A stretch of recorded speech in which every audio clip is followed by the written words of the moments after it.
이제 이 따뜻한 마음을 가지고 오늘 하나님께서 우리에게 주신 말씀의 의미가 무엇인지 함께 나누는 시간을 갖도록 하겠습니다.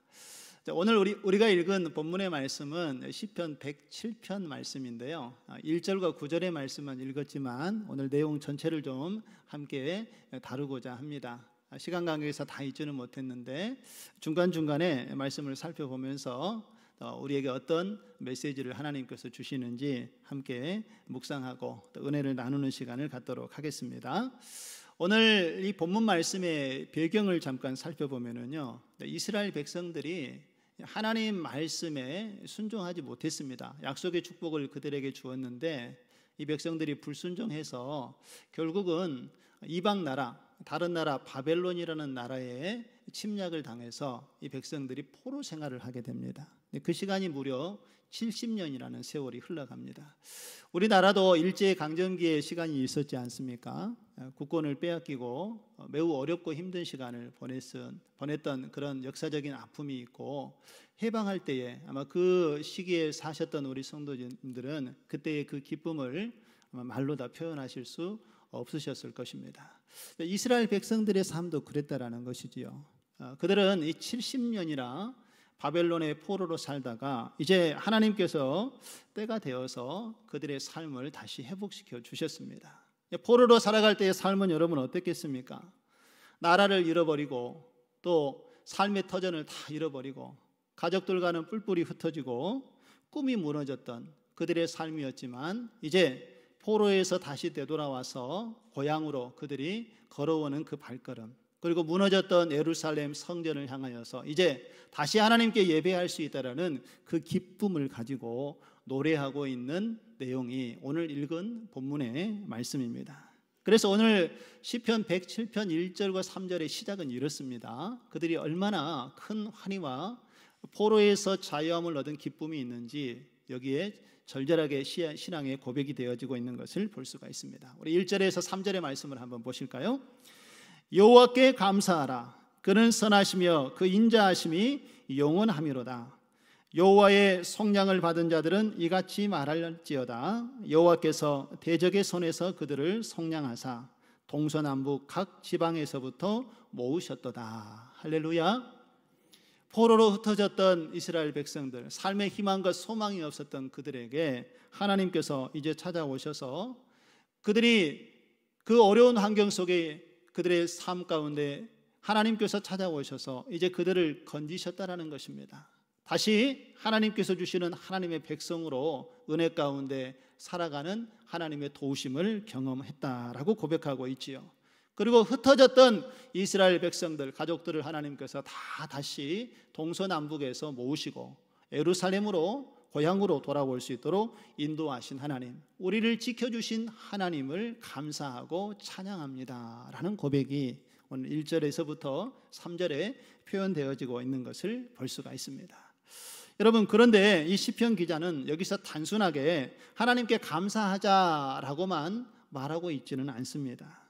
말로만 하나님께 감사하는 것이 아니라 그들이 놓였던 상황이 어떠했는지, 그리고 하나님께서 어떻게 그들을 인도하여 주셨는지, 하나님께서 그들과 함께 하셨던 일들을 기억하면서 하나님께 감사를 표현하고 있는 것을 볼 수가 있습니다. 이제 오늘 시편 기자가 바벨론의 포로 생활을 하면서 이스라엘 백성들의 다양한 삶의 모습을 이야기해 주고 있습니다. 어떤 환난과 어떤 어려움이 있었는지, 그리고 그 환난과 어려움 속에 하나님께서 그들을 어떻게 돌보아 주셨는지 오늘 함께 살펴보는 시간을 갖도록 하겠습니다. 먼저 광야에서 길을 잃은 사람들이 오늘 소개되어지고 있습니다. 4절과 5절의 말씀을 한번 보실까요? 우리 같이 한번 읽겠습니다. 그들이 광야 사막길에서 방황하며 거주할 성읍을 찾지 못하고 줄이고 목말라 그들의 영혼이 그들 안에서 피곤하였도다. 여러분, 포로로 잡혀간 이스라엘 백성들의 삶의 모습이 그대로 표현되어지고 있지 않습니까? 광야와 같이 사막과 같은 그곳에서 황량한 인생을 살아가고 길도 방향도 잃어버린 채 그들이 어떻게 살아가야 할지 모른 채, 우리가 왜 살고 있는지, 우리는 어디로 가고 있는지 삶의 목표를 잃어버린 이스라엘 백성들의 포로된 삶에 대해서 이야기를 하고 있는 것입니다. 여러분, 우리도 우리의 인생을 살아가다 보면은요, 때로는 가는 길이 잘 보이지 않을 때가 있습니다. 그리고 목표를 잃어버리고 방향을 놓쳐버릴 때도 우리의 삶 속에 있다라는 것이지요. 내가 지금 어디로 가고 있는지, 또 무엇을 해야 할지 마음의 두려움만 가득하고 염려가 가득한 상황이 우리에게도 찾아오기도 한다라는 것입니다. 지금까지 나름대로 내게 주어진 삶에 대해서 최선을 다하여서 열심히 살아왔고 열심히 달려왔는데 가는 길이 보이지 않고 막막한 현실에 직면할 때도 있지요. 모든 것을 다 해본 것 같은데 여전히 길이 보이지 않고 일이 해결되지 않은 그런 막막함이 우리의 삶 속에 찾아올 때도 있습니다. 이렇게 우리가 사람들 속에 살아가고 있지만 왠지 외롭고 나 혼자 세상을 살아가고 있는 것처럼 그런 외로움이 느껴질 때가 있을 것입니다. 바로 이러한 삶이 당시에 바벨론의 포로로 살아가고 있는 이스라엘의 삶의 모습과 비슷하지 않습니까? 그 광야에서 길을 잃으며 살아가고 있는 이스라엘 백성들의 그 모습이 때로는 우리의 삶 가운데 광야와 같은 길을 걸어가고 있는 우리의 삶의 모습을 대변하고 있는 것을 볼 수가 있습니다. 그런데 사랑하는 성도 여러분, 오늘 우리가 주목해 보아야 할 것이 있습니다. 이러한 위기 속에서도 이스라엘 백성들은 하나님의 이름을 찾고 하나님의 이름을 불렀다라는 것입니다. 그리고 그들에게 하나님의 이름을 부르자 어떤 결과가 나타났는지 오늘 우리가 이 말씀을 주목해 보아야 할 것입니다. 6절에 보면은요, 그들이 이러한 위기 속에서도 하나님께 이렇게 부르짖어 이야기하고 있는 것을 볼 수가 있습니다. 6절에 보면 이에 그들이 근심 중에 여호와께 어떻게 했다고요? 부르짖음에 그들의 고통에서 하나님께서 어떻게 하셨습니까? 건지셨다라고 말씀하십니다. 할렐루야. 우리의 삶의 위기와 어려움이 찾아올 수 있지만 그 상황을 하나님께 맡기고 하나님의 이름을 찾고 부르짖을 때에 하나님께서 우리를 외면하지 않으신다라는 것입니다. 우리의 고통하는 그 소리를 들으시고 하나님께서 우리를 구원의 길로 인도해 주셨음을 오늘 이스라엘 백성들이 고백을 하고 있습니다. 어떻게 이제 그들의 부르짖음을 듣고 하나님께서 자신을 바라보는 백성들을 도우셨는지 여러분 7절, 8절, 9절에서 이렇게 이야기를 하고 있습니다. 다시 한번 말씀을 주목해 보겠습니다. 또 바른 길로 인도하사 거주할 성읍에 이르게 하셨도다. 길을 잃어버리고 방향을 잃어버리고 고향을 잃어버렸던 이스라엘 백성들이 이제 안전하게 거할 수 있는 그 성읍을 하나님께서 다시 회복해 주시겠다라는 약속의 말씀입니다. 우리 8절은 같이 한번 읽어보실까요? 여호와의 인자하심과 인생에게 행하신 기적으로 말미암아 그를 찬송하리로다. 할렐루야. 하나님께서 함께하여 주신 그 놀라운 은혜에 감사하며 하나님의 이름을 높여 찬양하고 있습니다. 또 9절에 보면 그가 사모하는 영혼에게 만족을 주시며 줄인 영혼에게 좋은 것으로 채워주심이로다. 할렐루야. 사랑하는 성도 여러분, 오늘 이 시간 우리가 하나님의 이름을 부르고 하나님을 바라보는 우리의 심령 위에 하나님께서 이와 같은 회복의 은혜를 더하여 주실 줄로 믿습니다. 오늘 추수감사주일에 함께 드려지는 이 예배가 이런 하나님의 은혜를 함께 누릴 수 있는 출발점이 되어지기를 주님의 이름으로 축원드립니다. 계속해서 시편 기자는 여기서 멈추지 않고 이 길을 잃어버렸던 것보다 더 깊은 고통 속에 살아가고 있는 아예 마음이 죄악의 사슬에 묶여 있는 사람들의 모습도 이어서 소개를 합니다. 여러분 10절의 말씀을 한번 보실까요? 죄악의 사슬에 묶여 살아가고 있는 사람의 모습이 오늘 10절에서 이렇게 소개되어지고 있습니다. 10절의 말씀을 보시면 사람이 흑암과 사망의 그늘에 앉으며 공고한 쇠사슬에 매임은 이라고 이렇게 이야기하고 있지요. 여러분 포로로 살아가고 있는 이스라엘 백성들의 삶을 이렇게 대변하고 있지 않습니까?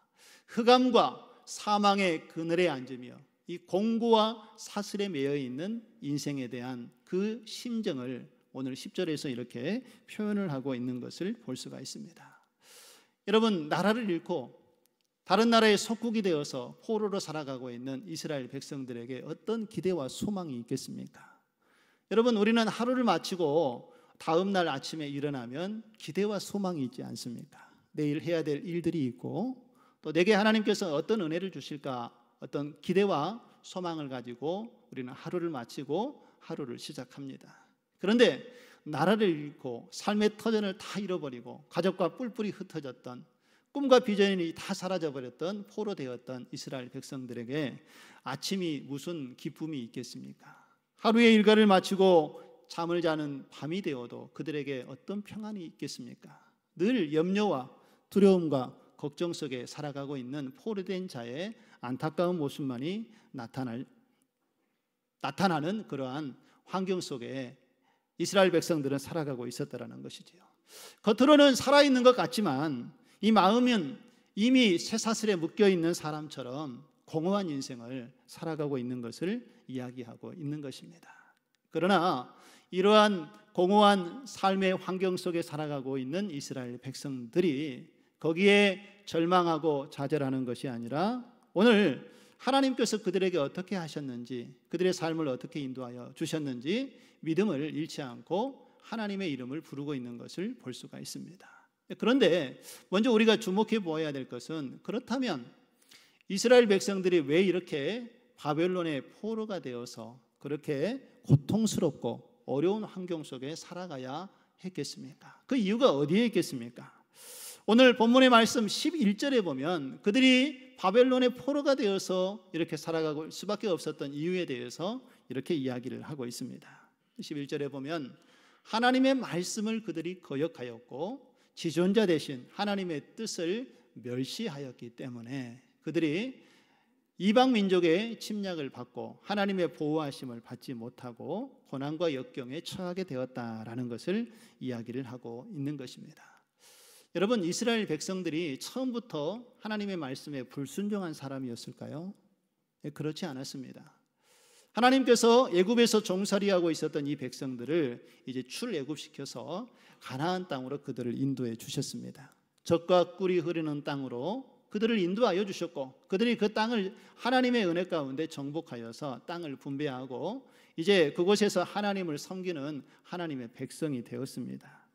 그런데 시간이 지나면 지날수록 이스라엘 백성들은 하나님의 말씀을 조금씩 뒤로 미루고 자기의 판단을 더 믿기 시작했다라는 것입니다. 작은 일들을 결정할 때에는 이것까지 하나님께 이야기해야 하겠어, 이거는 스스로도 판단할 수 있어 하면서 이제 하나님의 말씀의 기준에 의해서 하나님의 뜻을 바라보는 것이 아니라 자기 중심적인 생각으로, 자기 판단으로 이제 하나님의 뜻을 점점 멀리하는 모습이 이스라엘 백성들의 삶 속에서 나타나게 되었다라는 것입니다. 그래서 이제 그들의 삶이 영적으로 가장 어두운 시기에 이르게 되는데 바로 그 시기가 사사시대입니다. 사사시대의 이스라엘 백성들의 삶의 모습을 어떻게 평가하는가 하면 사사기 17장 6절에 그의 이스라엘 백성들의 영적인 상태를 이렇게 지적하고 있습니다. 그때에는 이스라엘에 왕이 없었으므로 사람마다 자기 소견에 옳은 대로 행하였더라 라고 이야기를 하지요. 그들의 작은 자기중심적인 판단이 이제는 하나님이 아예 없는 삶으로 인생이 바뀌어지고 말았다라는 것입니다. 이 정도는 괜찮지 않겠어, 이 정도는 하나님께서도 내 상황을 이해하실 거야 하면서 세상에 적절하게 타협하며 살아가다가 결국은 하나님을 잃어버렸던 이스라엘 백성들의 삶의 모습을 이야기하고 있는 것입니다. 결국 이 일로 인하여서 하나님 말씀에 불순종하고 우상을 섬기며 이방을 섬겼던 이스라엘 백성들은 하나님의 진노 아래서 결국은 그들이 바벨론의 포로가 되는 그러한 안타까운 상황에 처하게 되었다는 것입니다.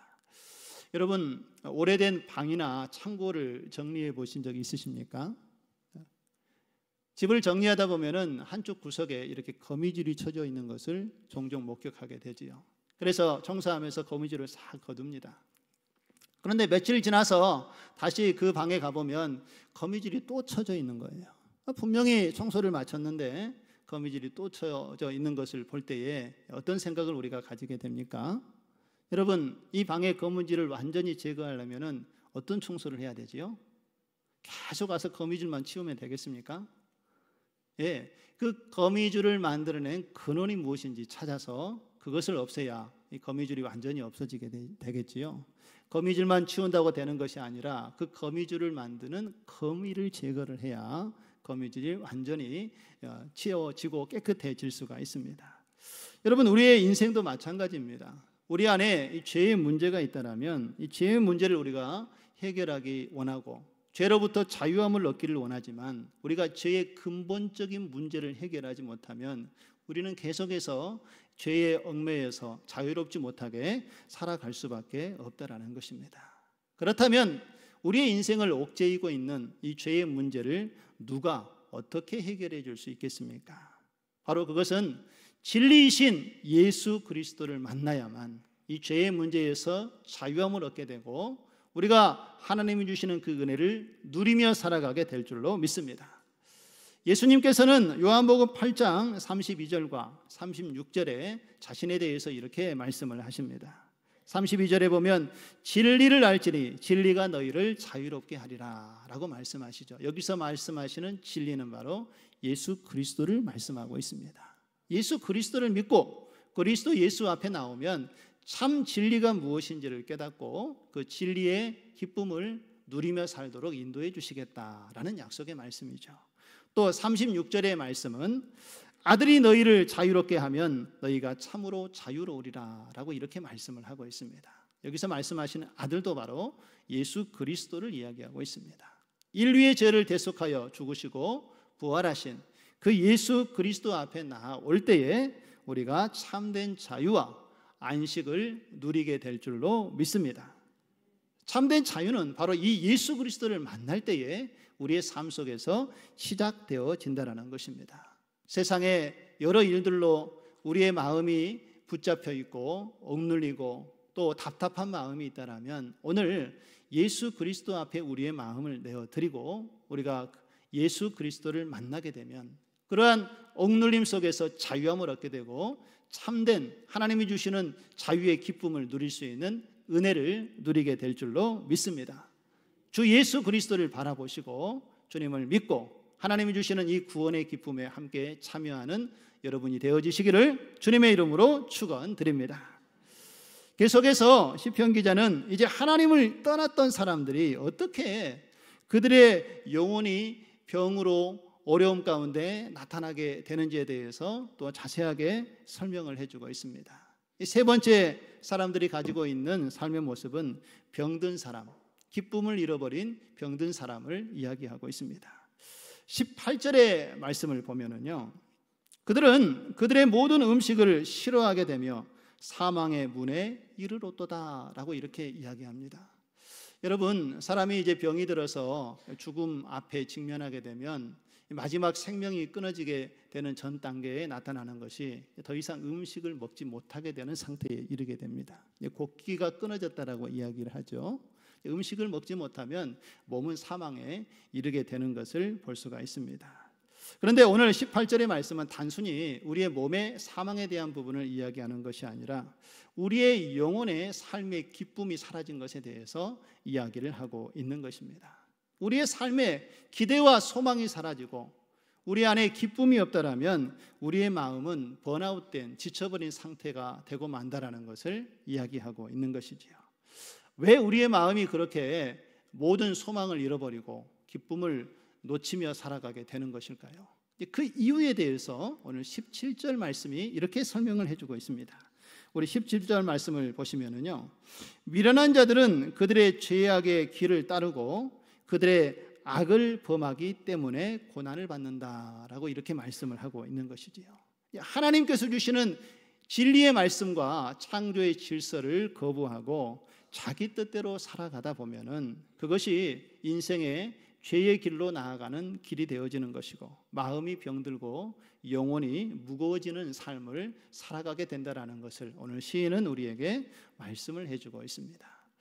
포로로 살아가고 있었던 이스라엘 백성들의 삶의 모습이 바로 그랬다라는 것입니다. 하나님을 잃어버리고 하나님이 없이 자기중심적으로 살아가면 그것이 자유이고 기쁨인 줄 알았는데 오히려 이것이 그들의 삶을 올가매는 올무가 되어질 줄을 전혀 깨닫지 못했던 것입니다. 이러한 어려운 환경 속에 놓여 있었던 이스라엘 백성들이 이제 하나님께서 회복하실 그때가 되었을 때에 마음을 열고 하나님의 도움을 구합니다. 마찬가지로 이러한 어려운 환경 속에 그들이 하나님의 이름을 다시 찾고 부르짖자 그들의 삶을 회복시키시는 하나님의 모습을 오늘 시편이 우리에게 노래하고 있습니다. 우리 19절, 20절, 21절, 22절 말씀을 한번 보실까요? 우리 한번 같이 본문을 교독해 보도록 하겠습니다. 제가 19절 읽고 여러분들이 20절 읽겠습니다. 이에 그들이 그들의 고통 때문에 여호와께 부르짖음에 그가 그들의 고통에서 그들을 구원하시되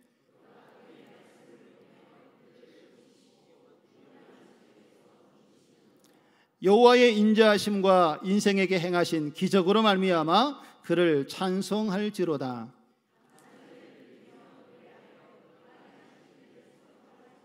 할렐루야.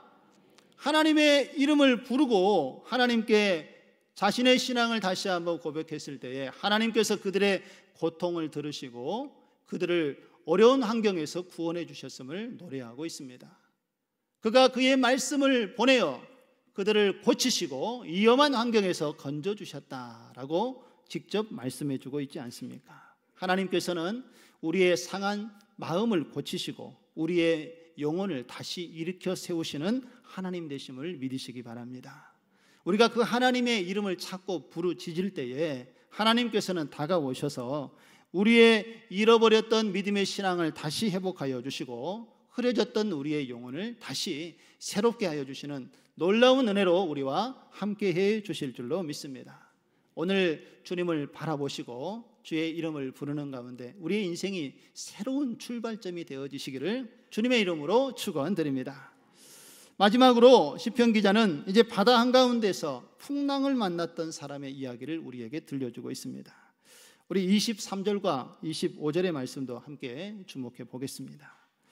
배들을 바다에 띄우며 큰 물에서 일을 하는 자는 여호와께서 행하신 일들과 그의 기이한 일들을 깊은 바다에서 보나니 여호와께서 명령하신즉 광풍이 일어나 바다 물결을 일으키는도다 라고 말씀을 하고 있지요. 여러분, 배에서 일을 하는 뱃사람들은요, 자신이 배를 몰고 항해하고 일을 할 때에 그들이 오랜 시간 경험했던 그 지식과 노하우를 가지고 항해를 하고 어업을 하는 것을 볼 수가 있습니다. 오랜 시간 여러 경험을 하다 보니 어디에서 암초가 있고 어디로 가야 안전한지, 어디로 가야 고기를 많이 잡을 수 있는지 그런 경험과 노하우가 쌓이게 되지요. 그것을 믿고 가서 어업을 하고 자기의 일을 하는 것입니다. 그래서 웬만한 잔잔한 파도들은 어떻게 이것을 헤쳐나갈지 이 뱃사람들은 잘 알고 있습니다. 그런데 거대한 폭풍이 몰려올 때에는 그때에는 뱃사람들도 그들이 내가 통제할 수 없는 상황이 있다라는 것을 인정하는 것을 볼 수가 있습니다. 아무리 내가 많은 경험이 있다 할지라도 하나님께서 행하시는 이 자연의 섭리 속에는 거스릴 수 없는 인간의 한계가 있다라는 것을 그들이 이야기를 하고 있다라는 것이지요. 그렇다면 여러분, 우리가 살아가는 인생의 삶의 여정 속에서도 우리가 감당할 수 없는 그러한 한계에 직면했을 때에 우리는 이 문제를 어떻게 풀어갈 수 있겠습니까? 오늘 시편 기자는 28절에서 30절에 이렇게 고백을 하고 있습니다. 앞에 소개되어졌던 세 사람들의 모습과 비슷하게 그들의 출발점은 28절 이렇습니다. 우리 28절 같이 한번 읽어봅니다. 이에 그들이 그들의 고통 때문에 여호와께 부르짖음에 그가 그들의 고통에서 그들을 인도하여 내시고, 할렐루야.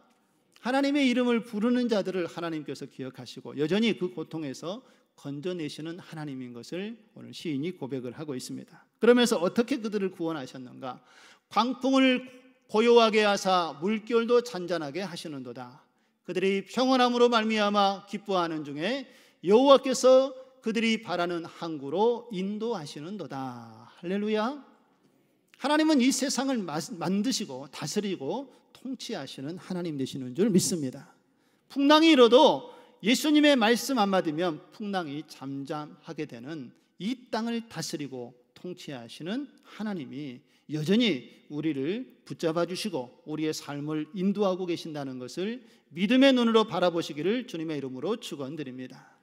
그 하나님을 바라볼 때에 우리의 인생의 여정 가운데 주님께서 다가오셔서 우리의 삶 가운데 평안과 안식을 더하여 주실 줄로 믿습니다. 우리가 우리의 인생을 살아갈 때 순조롭게 일이 잘 되어지고 평안할 때에는 내 힘으로 사는 것 같고 내가 계획한 일들이 잘 되는 것 같처럼 여겨지지만 우리는 여전히 인간의 한계 속에 하나님을 찾지 않을 수 없는 존재라는 것을 인식해야 한다는 것입니다. 내 힘으로 할 수 없는 일들을 우리가 알고 전능하신 하나님의 이름을 붙잡고 주님을 바라볼 때에 우리 하나님께서는 우리의 필요를 아시고 우리의 삶을 회복시키는 하나님의 능력을 우리에게 드러내 주실 줄로 믿습니다.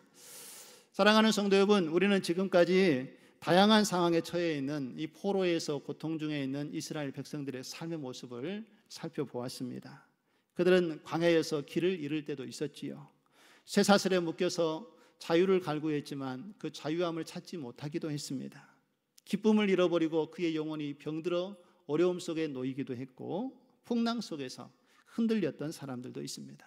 그러나 여러분, 오늘 우리가 주목해 보아야 될 것은 이러한 다양한 환경 속에서 어려움을 겪고 있지만 그들이 그 문제에서 벗어날 수 있었던 에너지의 근원은 바로 하나님의 이름을 찾고 부르짖는 데 있었음을 믿음의 눈으로 바라보시기를 주님의 이름으로 축원드립니다.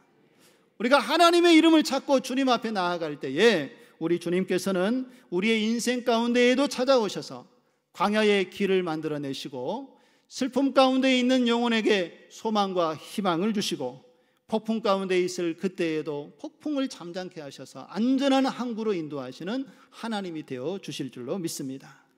사람들은 문제가 있으면 그 문제의 환경을 바라보면서 자신을 탓하기도 하고 이웃에게 원망하고 불평하기도 합니다. 그러나 여러분, 그러한 환경의 어려움이 우리에게 있다라면 바로 그 시간이 하나님을 바라보아야 할 때임을 믿으시기를 바랍니다. 주의 이름을 부르고 하나님 앞에 나아갈 때에 하나님께서 우리의 삶에 새로운 길을 여시고 이전에 경험하지 못했던 하나님의 놀라운 일들을 경험할 수 있도록 하나님께서 우리의 삶을 인도해 주실 줄로 믿습니다. 오늘 이 시간 추수감사절 예배로 하나님께 우리가 지난날 주신 은혜를 깊이 묵상하며 감사하며 나아가는 이 자리가 바로 우리의 고난을 하나님께서 끊어내시고 이제 새로운 환경에서 우리의 삶을 이끌어 가시는 하나님의 놀라운 구원의 경륜과 은혜를 경험할 수 있는 출발점이 되어지기를 주님의 이름으로 축원드립니다.